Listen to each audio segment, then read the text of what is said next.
Hi, I'm Emma-Louise, and today I'm going to talk about how I've prepared my two children for the arrival of our new baby, which is due very soon. So my son is 6 and my daughter's almost 4, so they're quite aware of what's going on, and they actually were told about the baby fairly early on in the pregnancy, and I've actually been quite impressed how kind of patient they've been with waiting for the baby, because obviously it's a long time for anyone to wait. I myself am quite impatient, so for the children to kind of have waited that long to find, since finding out until the baby is here, they have been quite patient.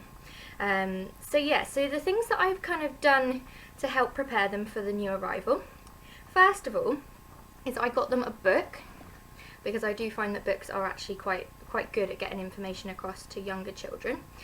So this is the one that I got based on obviously there being 2 children, but I did also get one when my son was only quite little, when he was going to be a brother. So I got him that one initially. So obviously if there is only one child already, you could always get one that says I'm going to be a big brother, I'm going to be a big sister. But this one I got for both of them, and it's the Topsy and Tim characters, so they knew who they were, and obviously they've got a CBeebies show. So this is called The New Baby, and although it's not about them becoming a brother and sister themselves, it's about their friend at school who is going to be a brother and then has the baby born as well during the book. So although it's not obviously their own sibling, it obviously talks through the pregnancy and having the baby in it in child-friendly terms, and it's quite useful because it shows the kind of things to expect when the baby's born as well. So yeah, definitely get a book and obviously read that to them, and they'll get used to the idea that there's going to be another baby.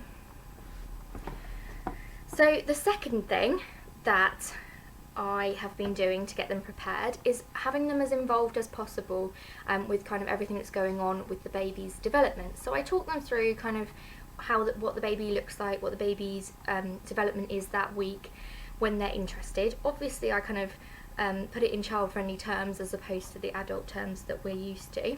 But one of the things I found really useful, and I've had since my first pregnancy, was one of these, oh god it's really dirty, but one of these kind of at-home systems where you can listen to the baby's heartbeat. I wouldn't necessarily recommend these to use if you're kind of like concerned obviously about anything. Always talk to your midwife and obviously go in and be checked over if you're concerned, but in the sense of using it at home, especially for children to kind of be able to be involved and to listen in to the heartbeat of the baby, it's really good. And I think, like I say, I got it quite a while ago now, when I was first pregnant with my son, but I think it was not that much money from Amazon, only about £15 maybe, so it's not going to break the bank, and something like this is quite easy to use at home. It came with some like ultrasound gel as well, so you can obviously just have the children listening to the heartbeat, and although they might find it a bit weird because they don't expect the heartbeat to sound like it does, it is really useful to kind of get them involved and to talk about obviously the baby being inside and the baby's heart beating and stuff. So the third thing that I have done to prepare my children for the new baby is obviously they can't necessarily go to all the scans. As I have actually been having growth scans, I've had more scans than you normally would. So for the first scan, obviously it's the first one you're going to have at 12 weeks, and it's maybe not that good an idea to bring the child along. Usually it's kind of discouraged unless obviously absolutely necessary at the hospital when you go in for a scan. And again with the 20-week scan, obviously although you can find out the gender if you want to, it's also to find out if there's anything wrong, any kind of conditions, so it can be a bit of a distressing scan obviously if there was anything picked up. So again, it's not really advised you take the child along to that one, but with us, like I say, we've had some growth scans, so they have actually come to one of those, and additionally because we have booked a private scan, obviously for that one you're allowed to bring them along. My son was actually with a relative during that scan, so he didn't come along, but my daughter came along with us, and it was really nice for her to be able to obviously see the scan and to be able to see her baby brother on the screen. Although I think she got a little bit jealous and started playing up a little bit and was bouncing on the birth ball that was in the room. But like I say, as you get pictures, it doesn't really matter if they're at the scans. Showing them the pictures afterwards can be really good to help them to bond with their sibling and to see what they're looking like inside, and obviously to do a kind of countdown, like, okay, so we've had this scan now, so this is how long we've got left.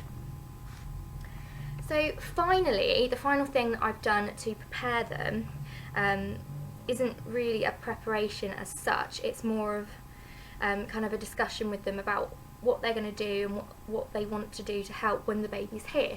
Obviously I don't expect them to do anything, and in reality I don't think they will. They might do it to begin with when the novelty's there, but then it will wear off. But it is nice that my daughter especially is saying that she wants to change all the nappies.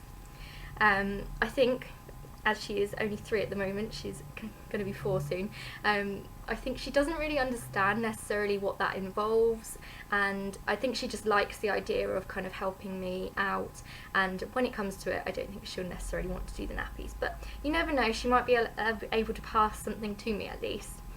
But yeah, it's really nice for them to be able to think about what they're going to do when he's here, how they're going to help, and how they're going to kind of be involved with him. Bath time especially is a good thing to get them involved with, I found, when obviously the baby arrives. I know that Cameron wasn't that old when I had Carly, he was only a couple of years old, but he still did really enjoy kind of getting involved with the bath times and helping to wash his new sister. So I do think that that's something they're going to enjoy, and just having cuddles with obviously the baby at the ages they are at, they're going to be fine to obviously have cuddles whilst being supervised on the settee, sat down. So it's going to be really nice, and so I try and talk with them about when he's here, they'll be able to cuddle him, they'll be able to help out, help me to bring me things and get involved with the baby that way. Because I'm planning on breastfeeding, they won't necessarily be able to help with the feeding, at least to begin with, until maybe I express some bottles, but they'll still be able to be involved obviously, and they'll be able to be around when I'm feeding the baby as well. So the final thing that obviously they don't know about is that I'm planning to get them a little present when the baby's born. This is something that I did with Cameron, it worked really well. I think the jealousy thing can kind of come across if obviously they've had you on your own, especially if it's your first baby that you've got and then you're having another one. But yeah, so Cameron and Carly have got used to having me to themselves, and now they're going to have a baby come along, and I do think it can cause some jealousy. So what I did with Cameron when Carly was born is bought him this little bear which says best big brother on it, and I'm not sure if I'll get the same kind of thing this time because obviously Cameron's already got this one, but I'll definitely be getting them something as a little present that they can have on the day that the baby arrives, and obviously I'll say it's from the baby, just so that they can feel okay, they don't feel threatened by the new baby, and they've also got something to distract them as well. So I think that is a really good idea. It doesn't have to be anything expensive, just a little token gift, just so that they don't feel that jealousy when the baby first arrives. So yeah, that's how I have been preparing my 2 children for their baby brother. As always, make sure you subscribe to the channel. There's links in below to do so, and to also obviously follow us on all the different social media channels, and I hope you enjoy the next video from the In Real Life channel. Thanks, bye!